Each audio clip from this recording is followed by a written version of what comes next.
नमस्कार दोस्तों, आप सभी को बहुत बहुत स्वागत है मेरे YouTube चैनल में। वीडियो पसंद आए तो लाइक करके शेयर अवश्य करें। 3 चैत्र कृष्ण पक्ष की अष्टमी तिथि को शीतला माता का पर्व या महापर्व शीतला अष्टमी का पर्व मनाया जाता है। इसे बसौड़ा या बसियौरा के नाम से भी जाना जाता है। माता शीतला का बासी खानों का भोग लगाया जाता है, क्योंकि इस दिन माँ शीतला को ठंडी चीजों का भोग लगाया जाता है और ये प्रसाद सभी ग्रहण करते हैं, लोगों में प्रसाद के रूप में भी बांटते हैं। मानता है कि माता शीतला की पूजा करने से तन मन को शीतलता प्राप्त होती है। शरीर के सारे समस्त रोग, प्राकृतिक रोग जो भी होते हैं, विपदा आने वाली होती है, वो सारे रोगों से मुक्ति मिल जाती है। माता शीतला आरोग्य की देवी भी कहा जाता है माता शीतला को, क्योंकि चेचक, खसरा, चिकन पॉक्स, मिजल्स आदि ऐसे रोगों से भी निजात मिलती है। इस सारे कष्ट माता दूर करती है, इसलिए भी खास होता है ये पूजा। कहा जाता है कि इस दिन पूजा करके माता शीतला की पूजा करने से इन सब रोगों से आपको छुटकारा मिल जाता है। आप घर तक नहीं फटकते हैं, ऐसे रोग बीमारी से बचाव करती है माता। तो आप भी इस दिन पूजा पाठ अवश्य ही करें, तो आपको भी इन सब बीमारियों से परिवार की घर की रक्षा अवश्य ही करेगी माता रानी।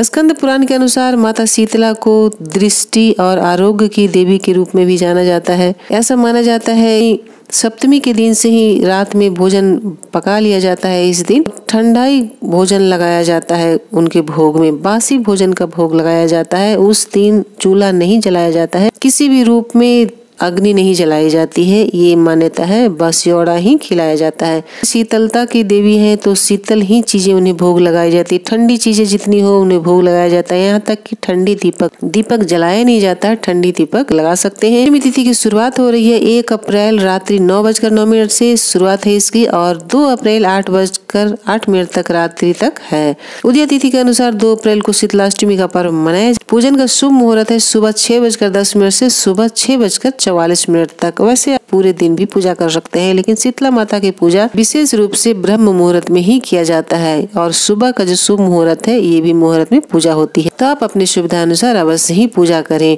मीठी रोटी, पकवान आदि का भी विधान है इस दिन बनाने का। हर जगह का अलग अलग नियम अनुसार मनाते हैं, तो जो भी आपके इधर नियम होता है उस नियम के अनुसार ही अपनी चीजों को बनाएं और आप भोग लगाएं तो ज्यादा बेहतर होगा। इस दिन सुबह जल्दी उठना चाहिए। ब्रह्म मुहूर्त में उठ करके सबसे पहले अपनी नित्य क्रिया से निवृत्त हो लें। ध्यान रखें कि साफ सफाई इस दिन आपको नहीं करना है, घर के झाड़ू पोछे नहीं लगाने। एक दिन पहले आप इस सब चीजों से निपटारा कर लें तो ज्यादा बेहतर होता है। माना जाता है कि गर्म पानी का यूज भी नहीं किया जाता है, आप ठंडे पानी से स्नान कर सकते हैं, तो इससे ज्यादा ही स्वस्थ आपका बेहतर होगा। स्नान के बाद शुद्ध स्वच्छ वस्त्र धारण करें, हल्के रंग का कपड़े धारण करें, गाढ़े रंग के कपड़े नहीं पहननी चाहिए, ये भी आप अवश्य ध्यान रखें। वैसे माता शीतला को नारंगी रंग बहुत प्रिय है, तो आप इस प्रयोग भी कर सकते हैं इस रंग का। हल्दी, भीगा हुआ बाजरा, इन सब चीजों से तिलक लगाया जाता है माता को। हल्दी का तिलक लगा के बाजरे को जैसे अक्षत कट लगाते हैं ऊपर से लगाया जाता है बाजरा। ये अपने अनुसार देख लें, आपके यहाँ जैसे होता है वैसे करें। माँ के चरणों में फल भी आप चढ़ा सकते हैं,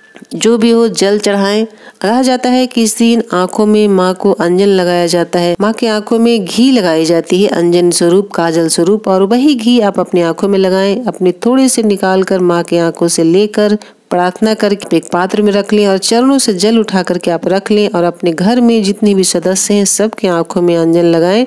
जल को अपने आंखों में लगाएं, लेकिन सबसे पहले आपको ये ध्यान रखना है कि जब भी आप अपने घर आए पूजा पाठ करने के बाद, सबसे पहले दरवाजे पे हल्दी से, जो आप हल्दी लेके आए हैं वो हल्दी से, पूजा वाले जो हल्दी लेके आए वो अपने छोटे से स्वास्तिक अपने दोनों तरफ अवश्य बनाए। जल को छिड़के उसके बाद ही घर में आप प्रवेश करें। सभी अपने आंखों में अंजन और वो जल लगाएं, और उसके बाद जो बीमारी अगर किसी को है तो उसको उस स्थान पे भी आप जल का प्रयोग कर सकते हैं। इसके बाद पूरे घर में छिड़काव करें। ध्यान रखें कि पैर नहीं लगाना चाहिए। इसके पहले इस दिन आप एक बात का और भी ध्यान रखेंगे कि इस दिन नीम की पेड़ की पूजा भी अवश्य ही करनी चाहिए। ऐसा करने से कहा जाता है कि हर प्रकार की जो भी महामारी जैसी बीमारियां होती है, प्राकृतिक बीमारियां, वो सारे दूर हो जाते हैं। तो नीम के पेड़ की पूजा अवश्य करें।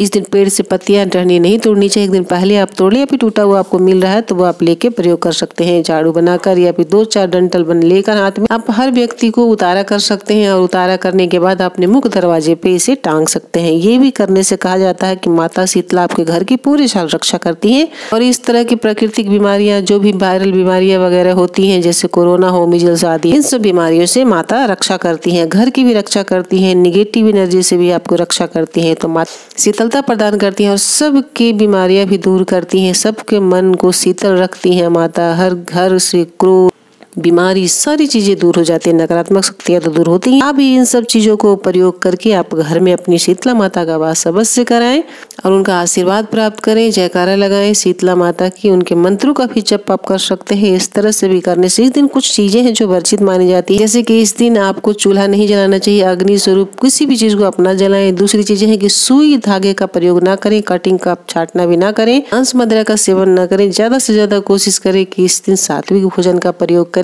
इन सब छोटी छोटी बातें हैं, लेकिन अगर आप ध्यान रखते हैं तो आपको भी जीवन में अवश्य ही फल मिलेगा। कुछ भी अगर आपके यहाँ नहीं होता है तो 1 लोटा जल जहाँ भी आप हैं घर में है तो आप वहीं से भी आप माता के नाम आप तुलसी में जल चढ़ा सकती। कोशिश ये करनी है कि आप जहाँ भी हो, आपके क्षेत्र में जो भी देवी हैं, आप वहाँ भी जाकर पिंडी स्वरूप जो माता है, 7 बहनी माता होती हैं, वहाँ भी आप जाके जल चढ़ा सकते हैं। तो आपके अनुसार जो भी सुविधा है, श्रद्धा भक्ति से जहाँ भी आप जल वैसे चढ़ाएं। वीडियो पसंद है तो लाइक शेयर करके जय मां शीतला